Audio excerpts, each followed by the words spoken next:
All right, good evening, everybody. Welcome to November and happy daylight savings time. Hopefully, everybody enjoys their 49-hour weekend as opposed to the 48-hour weekend.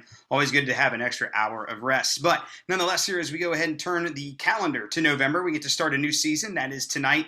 This season will take us through the month of November. We'll then break for Thanksgiving and then pick up in December, kind of in two different parts. The major theme that'll unite both November and December together. That major theme is designing clinics for 2022. Now, obviously, with the pandemic over the last 2 years, the virtual world of things has been almost everyday life for us. So, our goal is to kind of talk about how we may be able to leverage the virtual world into recruiting, retaining, and obviously training umpires. And that is our focus in November. And we'll open that up here tonight. So, in November, we'll focus mostly on the idea of virtual teaching and virtual training and how to leverage that and run a virtual meeting. And then, secondly, when we turn the page to December, then we'll go ahead and talk about some in-person stuff, specifically with like drills, hands-on things, student agency, that kind of stuff as well. Now, our goal in talking about things isn't necessarily to tell you what to cover, but rather just give you some ideas and some strategies potentially to use to make what you already do potentially better and more engaging. So that is our major point of focus, is not to go ahead and go through like a curriculum or a syllabus, although we're definitely open to those conversations, but rather many of us are already doing some really good things instructionally, and now we just kind of want to add to your toolbox, and that is the virtual world in November and then the in-person world with some drills and things like that as we turn the calendar to December after Thanksgiving. I've got a couple announcements, and DJ will have a couple things here to go ahead and drop into the chat. I'm going to go ahead and share my screen first off and foremost to go ahead and get us to all that stuff. But for the most part, here are a few major announcements realistically for us to make sure that we see coming up here over the next couple weeks, next couple months, as we go ahead and round out 2021. A couple things here. We already talked about the season 8 overview and how we're breaking down November and December. But beyond that, remember here that at the end of the year here, we do have our international tournament request for 2022. Those are coming due to us by November 22nd. Remember, if you have not done so already, log into the umpire registry. All that information's there. DJ, you can drop that link to the how-to guide in the chat if you would like, but just make sure that that is on your radar. Anything that is submitted after the 22nd, I think will actually not even be able to be submitted into the umpire registry, but all done online and then all due then by November 22nd here if you're interested in working a tournament in 2022. Now, remember that we already have a lot of people that have either deferred in 2021 to 2022 or people that are in waiting, particularly for those teenage divisions as well. So the number of spots, not only for us in the Central, but for other different places as well, relatively limited here, but nonetheless still inviting people to request tournaments, obviously, because we need your participation. Again, those are due by the 22nd. Little League sent out an umpire registry survey here this week as well. That is to provide feedback to Tom and to Nick Karinji, and that then is to kind of try and figure out, what exactly do we want to see from our clinic opportunities at each region and obviously at Williamsport as well. So if you've not yet seen that one, it did come into an email. I think we've got a link here for you too, but go ahead and take care of that. Very quick survey. It doesn't take very long for you to do, but some valuable feedback for those of us, including Tom and Nick, obviously at the helm of things here, to help us kind of focus where exactly we want to go in 2022 and beyond. So please take some minutes there to kind of issue your feedback to Little League and the clinic offerings then for 2022. There are also a variety of different clinic opportunities coming to us available. I know the Southeast is doing theirs this weekend. They're wrapped it up here today. Saw some pictures here over the weekend of it. Looked like a really good time and a lot of good things going on there. The Western region has already started to kind of announce some of their stuff as well. So for those of you guys out in the West that are looking for opportunities, be on the lookout for that stuff. I do believe that the West, the openings for a lot of those registrations does not begin until the 15th of November. So we still got a couple days here before that goes ahead and opens up. So until the 15th of November is what you have then to wait on registration there for the West Coast. Or for the Western region, excuse me. And then I did get a flyer from West Coast Umpire Camps, a $45 virtual clinic. This one was actually free, I think, earlier this year. But what that $45 will do will go help to support Umps Care charity. If you are interested in a virtual opportunity, I think this is coming up to us at the end of this week. West Coast Umpire Camps has a completely virtual curriculum that starts Thursday, Friday, Saturday, and even through part of the day on Sunday. They bring in some NCAA guys and a bunch of MILB and Major League Baseball guys too. They do a fantastic job with their virtual stuff as well. And again, $45, you'll well get your money's worth there from what you'll see. They also record the session, so if you can't make them with that $45, you would be able to go ahead and view the recordings too. So that website, DJ, I'm sure dropped into the chat. You can look more into that one. Obviously, we're here for Little League and Little League purposes, but at the same time, there's a lot of things out there that we can, beg, borrow, and steal from and apply to our craft here, whether they be Little League affiliated or not. And supporting UmpScare charities is obviously something that all of the umpire world can do. Other than that, that's all announcements I've got. Gary or anybody else from the West or anything like that, if I misspoke, or you guys want to add anything about the Western Region clinics coming up here in 2022, feel free to chime in. And obviously, Seth and DJ, if I missed anything, feel free to go ahead and share here right now as well. Anything I missed or anything else to add, folks out there? Hey, Seth or Stu, can I ask you a question real quick? Yeah, go ahead, Steve. I got the registry survey and I filled it out and it would not send. I was wondering if anybody else had an issue with that. I would fill in my comments and the characters wouldn't add up and it just wouldn't send. So, and I sent it to Williamsport and they didn't have, they said try another browser or something like browser, that. Yeah. Yeah, that may be it. I think Google Chrome is probably what you should be using for that. That's what I was using. Okay. So maybe check for an update on it and then I'll try it again. Thanks. Yeah, no problem. Just let us know if you have any other issues with that, Steve, and we'll figure it out. So, thanks. Yep, absolutely. Anything else from anybody here before we go ahead and get rolling with content here tonight? Anything else that I missed or anything else to speak about? Alrighty, well, talk about a little bit of things here tonight here for us. Excited to go ahead and start this season. As the pandemic has really changed the way we've consumed information, allowed us to rely on the virtual world and really even social media. Tonight, what we want to talk about is how exactly we can design virtual trainings for umpire development. And we're not saying that you should exclusively go to virtual trainings, but let's be realistic. They are convenient, right? You can turn on your computer. You can do it from the comfort of your home. You can take a half hour, 45 minutes. You don't have to get up and get ready to leave or go anywhere. And you can consume a lot of good information. So, with the pandemic, obviously came the virtual world. And that's not to say that the virtual world didn't exist before then. However, it has become a more integral tool or a more viable tool for us as well here, thanks to the pandemic. So tonight, what we want to do is talk about the virtual trainings itself. And it's going to be a three-part series. This is part one here tonight, and specifically kind of three major goals for us to take a look at. Number one, knowing who exactly we've got in front of us now, the portrait of the modern learner as you see there. Secondly, we want to go ahead and talk about some of the tools that are out there. Obviously, we're pretty accustomed to Zoom. If that's in your wheelhouse, then go with it. But we want to talk about some of those other video conferencing apps that may be able to be used to supplement our instruction. DJ will take us through that one. And then the last piece of it then is how to exactly build a virtual classroom, a space that can house information and things like that. Many of you guys who have worked regionals in the central region and things like that probably are accustomed to some of our virtual modes of instruction or our management systems here. And we'll talk our way through of how we built that. So just want to kind of expose us to the ground base of what exactly is out there tools-wise for us to use in the virtual world tonight. And then ongoing in the month of November, we'll talk about how to build in a virtual session, how to structure it, and then how exactly to use those tools. So those are kind of the three major parts then of this series coming up. And again, all then here both in November and December, talking about ways in which then we are going to design clinics and trainings then for us in the future. Now, I think one of the things that is most important for us to at least take away here from tonight is that the learner that sits in front of us has changed drastically ever since we were able to have then live in-person trainings back in 2019. So for example, like if you think about, using high school kids as umpires, if you have freshmen, the last time that they actually sat in a brick and mortar classroom for the entire school year was as a sixth grader. So it's important to realize here the dynamic of things that have changed for those individuals, particularly our young people, and then even for us in the professional world. Many of us are working hybrid schedules. Some of us have gone to just straight virtual and straight work from home. So it's important to kind of realize that the landscape or the portrait of today's learner has changed. Now, it's definitely built upon where we've been, but thanks to the pandemic and then everything that we've seen here in the last 2 years or so, we've definitely become more visual learners. And we have not lost the idea of being more hands-on. Now, that hands-on has kind of led to a little bit more student agency, meaning that me as the person in terms of agency, I want to choose for myself what I can and cannot do or how exactly I want it to get done.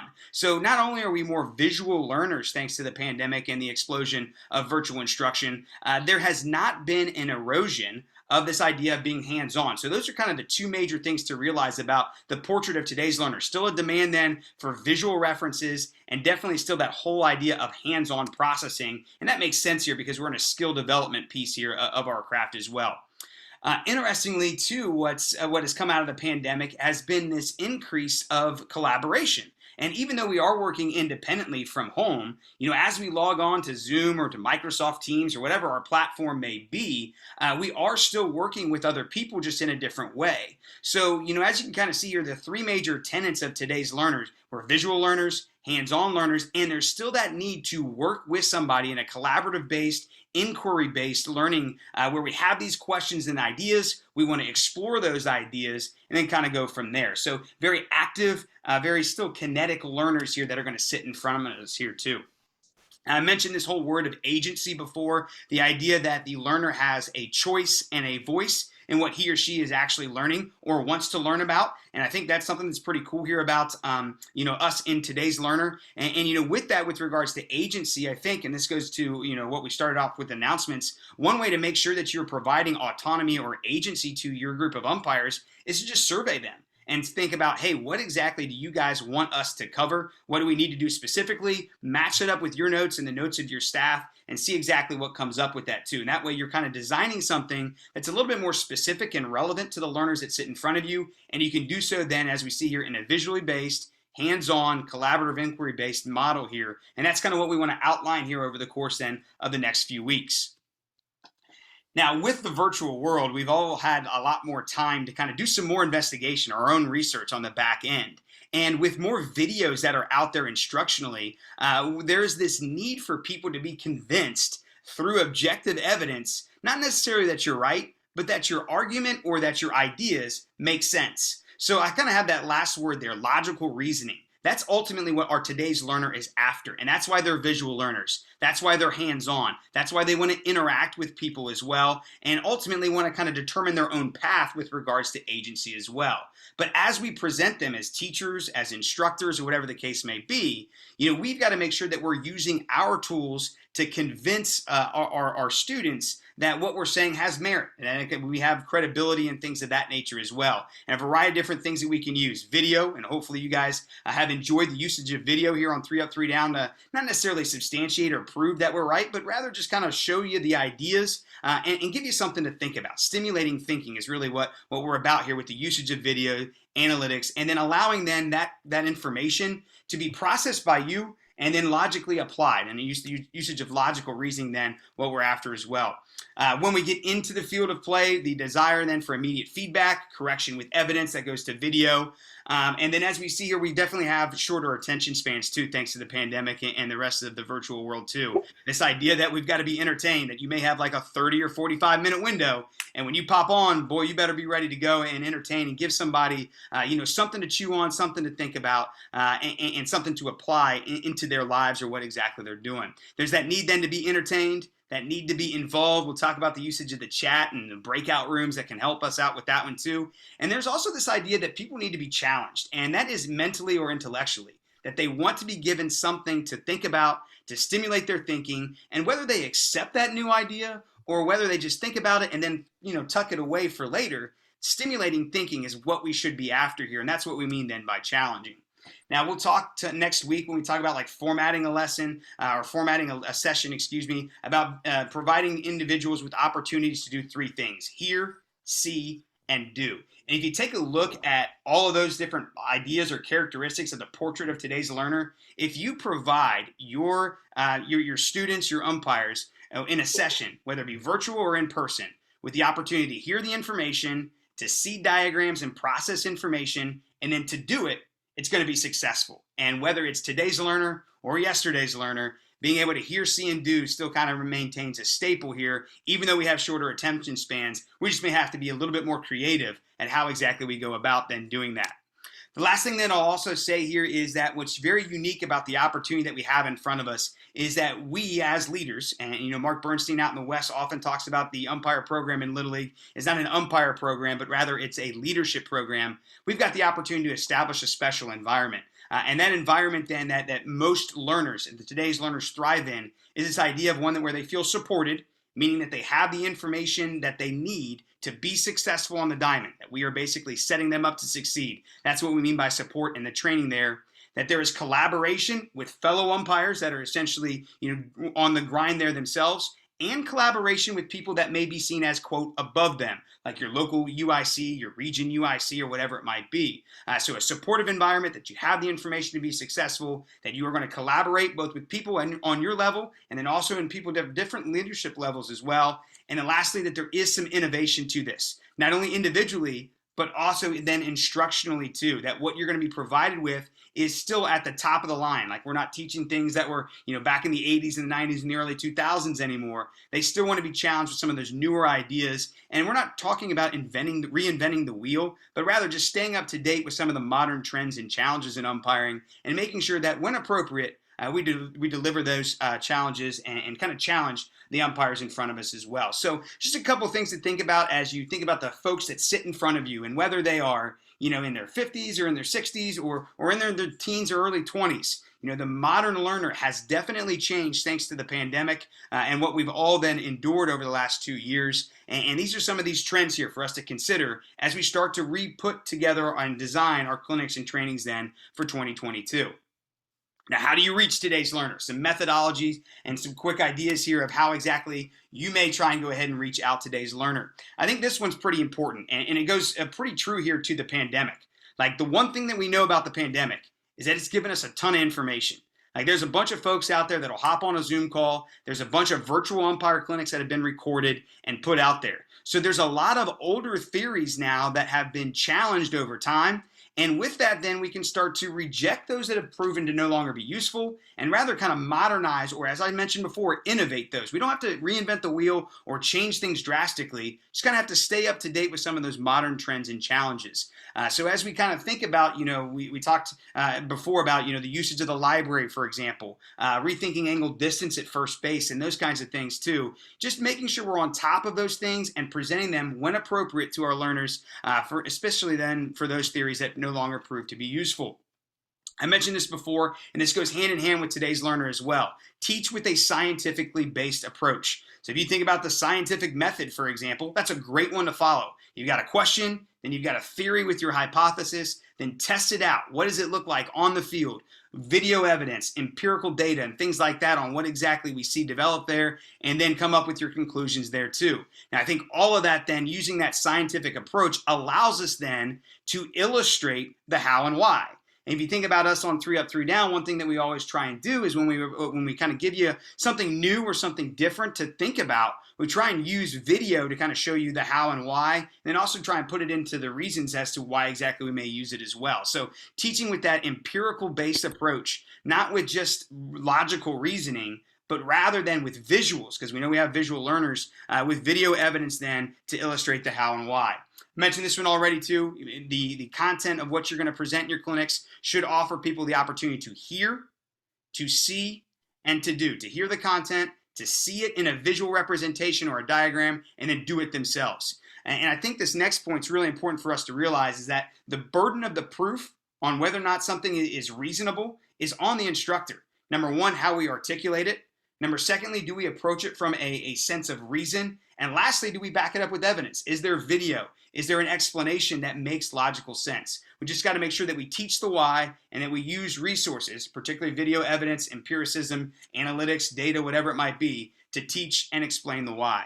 And then last one, this goes into creating that environment that we talked about of support, collaboration, and innovation. That all starts then because we are here to lift people up, not necessarily tear them down. So our instruction then should be given to equip, to encourage, and empower then those that we lead. And I think those are some general principles then here to think about to make sure then that we're reaching out then to today's learner here. And again, today's learner, somebody that has definitely been affected by the pandemic, how we learn, shorter attention spans, more hands-on. And I think really the virtual world does give us kind of a lens to be able to relate to those individuals and kind of of blend it with what we've already done to make what we do in 2022 even better for those individuals that we serve. Now, there's a lot of different video platforms that are out there for us to use. DJ, I'm going to turn you over here, but before we do that, any questions or anything like that here on the Modern Learner or anything like that before DJ goes ahead and takes us into some of the different platforms that are out there? So I got a quick comment or a follow-up, I guess. Yeah. So as Stu was talking about the hear, see, do, those are different learning styles or learning styles of people in the learning environment. So it's important to understand that, as Stu mentioned, a couple different times, people learn and they learn differently, and different people learn differently. So making sure that there are these things out there. You can take a learning style quiz online and figure out, you might think that you're a doer, but you could find out that, you're an auditory learner. And a useful piece of advice is that you probably teach or instruct however you learn. So it's important to also balance. You can take how you learn and use that to balance and make yourself a more proficient or a better instructor in the long run. Because if you know that you're really strong in talking or hearing, and you might be, weak in showing or doing, you can learn and know that, because not everybody learns by hearing. So it's important to make sure you balance yourself as an educator to cater to each individual learning style. Yeah, great comment there, DJ. Keep going here and take us through some of the tools we can use in the virtual environment to do just what you were talking about there, to hear, see, and do, and to make sure we approach that effectively. Sure. So here's just a breakdown of some. I'm sure everybody's heard of most of these popular video conferencing options that are out there. Zoom, probably one of the most popular. Zoom offers two different levels: Zoom Free or Zoom Basic. So just the Zoom category there, or Zoom Pro. The Zoom is free, but once you exceed 3 participants, you hit a meeting cap of 40 minutes. Now you could reset that meeting and resend out a link and continue where you left off, but there's something to keep in mind. There will be a meeting cap if you exceed 3 participants. It does not offer recording in the free setting, and there are those basic features that we're all used to, raising your hand and things like that. Zoom Pro is $15 a month, and you can choose a monthly billing. They offer like $1 discount if you do it annually, and that will increase your participant up to 100. And then you can have the 30 hours per month, so just a little bit over a 1-hour meeting per day. You can have a gigabyte of online cloud storage, and those same features are there.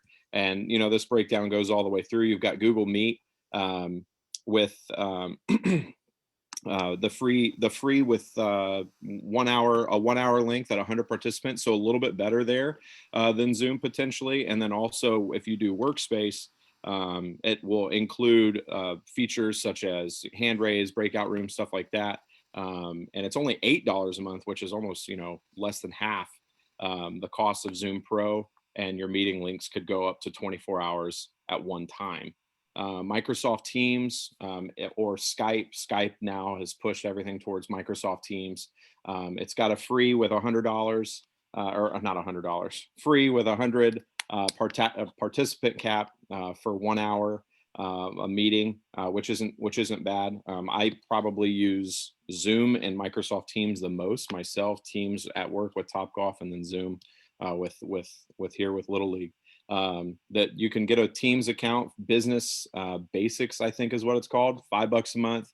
The 300 participant count, I put that asterisk there because that 300 participant count on that is a like an increase due to COVID. So I would expect that cost will go down. Also, Google Workspace, going back to Google Meet, that's $7.99 right now. It will increase to $9.99 in January. So just throwing that out there. So $10 essentially per month.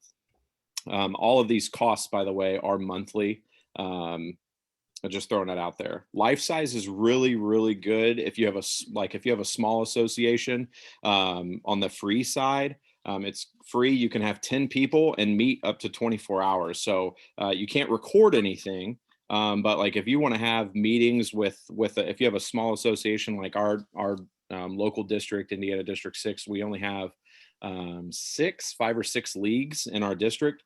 So we can have all the presidents, two members of the umpire association, and the DA and secretary, and like we all are on life size, and it doesn't cost the league or the district anything. So if you have a large association on the umpire side of things, but you want to just talk to your leadership, a lot of these lower level workspace starter, they'll only give you one license, which means like only one person can log in. You can share that login if you'd like, but if you want to talk to your leadership or like have a meeting with just your leadership, life size free might be good for you. WebEx is also pretty good. You get a little bit more than you do with Zoom on the free side of things, $13.50. As you kind of get into that lower tier, lower pay tier, it's all very similar across the board. It's just the price point is what varies. WebEx, I know, has been trying to improve their video quality. It was shoddy through most of the pandemic, but that was all probably because everybody in the world was using every video conferencing tool available. And lastly, GoToMeeting.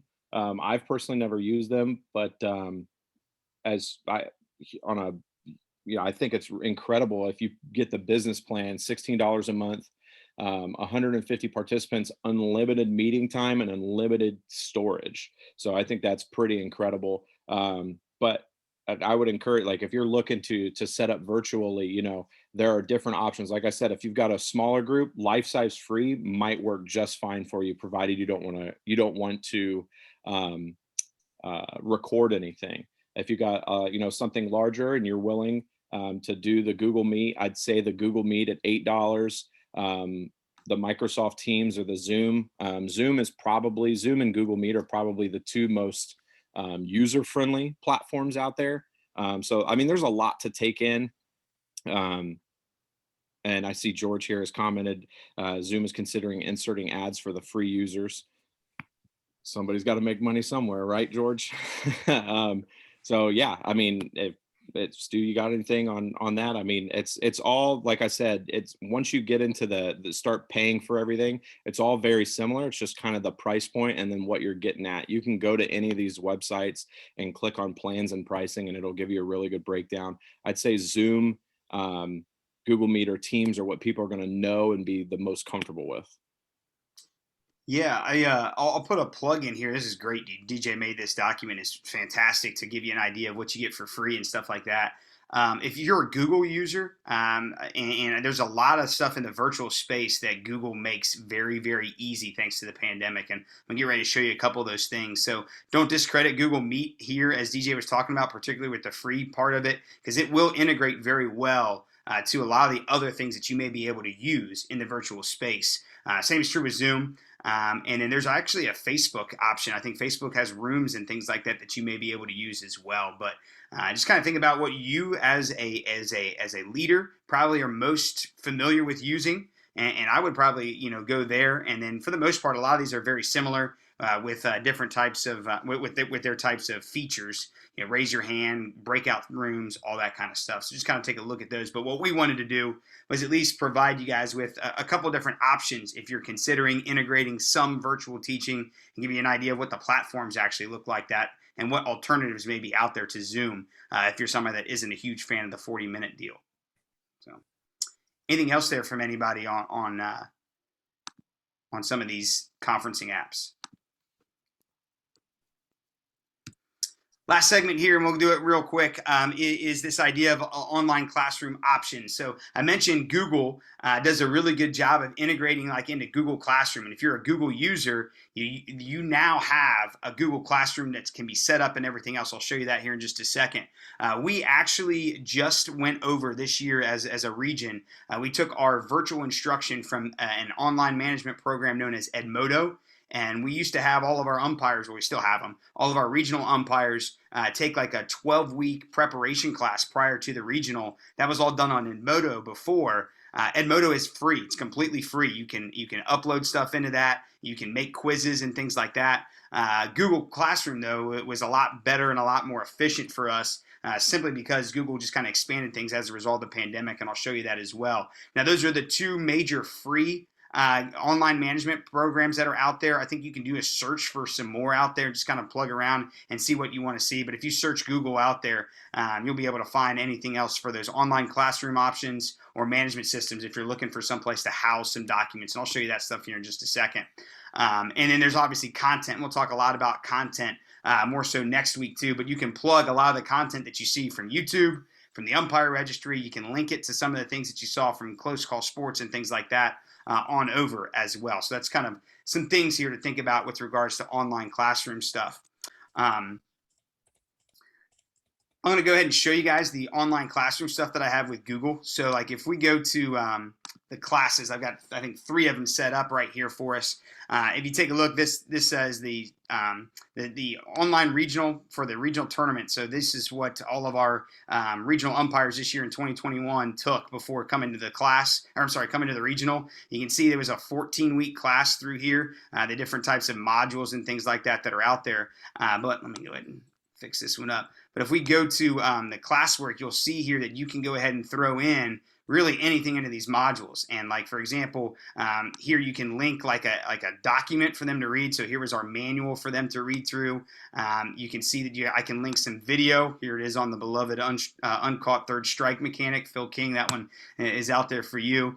We had a quiz at the end of every week here that you could take as well. They just, do that through Google Forms. And if you know anything about Google, the storage and whatnot, as long as you're using Google Docs, is unlimited. The Google Docs is unlimited, and you can link that straight from your Gmail account, which I think is pretty neat there too. You can see the different modules that are here. We can link some videos that are there too. A couple videos that are out there, and it just kind of that's what goes on week by week here for us all the way down through. We also put together for our evaluators at each regional tournament at the start of the year a class 2, so it's a resource library.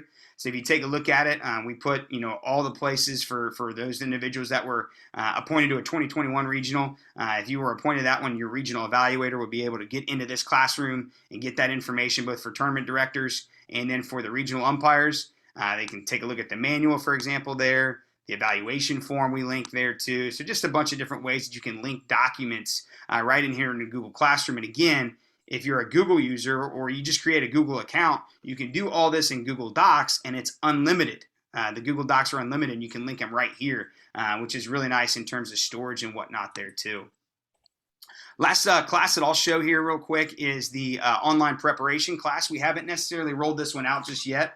We're thinking about potentially using this and pairing it with our umpire school. So it would be a 5-week preparation class potentially that we may roll out in February or March. And it would go through 5 different weeks, and you would go through like 4 different lessons and whatnot. Same deal. You just kind of create these modules here, and you can link things. And we link stuff straight to the umpire registry. If you take a look here with effort and professionalism, rules instruction, for example, we just went ahead and linked some things on the umpire registry to take a look at there as well. Same is true with plate instruction. There's a couple videos that we can watch through there too. And then, once we get to it, there'll be a quiz eventually there as well. But you can kind of put this together in modules. Here they're organized by week. Week 1, week 2, week 3, week 4. And you can see here through week 5 that we've got, a lot of different things here to go ahead and add into what exactly we've got to be able to see. And hopefully this gives you a good sense of where exactly you may be able to house a lot of this information. Now, again, this is free. Google Classroom is absolutely 100% free for any Gmail user. So if you went ahead and made a Gmail account, and this is my Gmail account right here. If you click on this icon right there, the menu box, you'll see here that you get a bunch of things added in here. Google Meet, which DJ presented, that's free for you if you create a Gmail account. You get Gmail too, so you have an email account. You get your own YouTube channel as well. And you can also then make your own classroom. And that's exactly what I did, is just create my own personal Gmail account. And then my classroom's right there. And then that is going to be able to be used to store a bunch of information and resources there as well. So just wanted to give you guys an idea of, some different platforms and some different tools that are out there to use, both in video conferencing, some things to think about, obviously, about the modern learner, the video conferencing, and then lastly, the resource library that you can use through Google Classroom or potentially even Edmodo. That'll give you a good sense of how exactly to use things. And I know, Tony, you and Phil were part of us for the regional tournament. I thought, and you guys have probably used Edmodo before, but I thought Google, at least for us and for you guys, the Google Classroom seemed to be a much more user-friendly and much more effective way to go about that preparation class than Edmodo was. I would agree. Well, DJ, Seth, anything in the chat or any questions here before we go ahead and wrap things up and set us up for next week? Anything at all to think about or talk about? Matt does point out that if you have a Gmail like associated with your work or something like that, you might not be able to use it. So, but the good news is creating a Gmail account is also free. So you can create a personal Gmail account in about 7.5 seconds. I ran into that issue. My work email is Gmail based. And when we tried to do that at the beginning, I couldn't get in. So basically I had to log whatever computer I was on, I had to completely log out of any of my work information, log into the new Gmail account that I made for myself, and then I could get back in. Also had a question regarding in-person umpire school training in 2022. I don't know if you want to touch on that now or not. We'll wait for the in-person stuff. I know if it's a Central Region individual, we're waiting on a new Central Region director to be named in order to be able to release that information. I can tell you that we're planning it as a committee. Probably the week after Easter is what we're looking for in April. That's our first dream date, I guess you could say, is the week after Easter. And depending on what exactly we look like training-wise, it'll either be the Tuesday through Sunday, or potentially we may pair that 5-week preparation class up and then go 4 days, Thursday through Sunday. So it just kind of depends on what the new Central Region director wants to do, what we get approved from Little League International, and things like that. But a couple conversations that we have to have this month before we probably release that in December. So yeah, those are coming. Anything else here before we go ahead and round things out? All right, I appreciate everyone, and like I said, hopefully we gave you some things to think about here with number one, the modern learner and what exactly they look like and how they may have changed over the last couple of years thanks to the pandemic. Secondly, kind of give you an idea of what exactly is out there, Conference Tool app to integrate some virtual trainings or opportunities in there for your umpires. And then lastly, a resource place where people can access that stuff either mobilely or obviously through a computer as well to definitely have access to information. Now, next week when we come together, we'll talk about formatting a session itself. So we'll talk about some of the keys to think about there and also talk about how to use those resources that we started with. And I'll go back in and talk about using video resources and where to find video, whether it be on YouTube or different groups that are out there in social media and things like that. So, next week will be a really good opportunity for us to move away from, hey, what's out there to what we can use, to now focusing on how exactly do we use it to effectively use like the 30 or 45 minutes that we may have instructionally with the umpires that we have. Next week we'll be on, that's the 14th, 8 p.m. So November 14th at 8 p.m. is our next session. And the title of that one, Formatting and Designing Then an Effective Virtual Session, is what we'll be on to go ahead and do. We'll hang on here for the post game after we're done. Appreciate everyone and all your attention here. Looking forward to next week and moving on from what are the basics of virtual instruction to now what exactly does it look like in motion to be most effective for those individuals that we serve. We'll see everyone next week. Everybody have a great week. See you on the 14th at 8 p.m. Eastern. Bye, guys.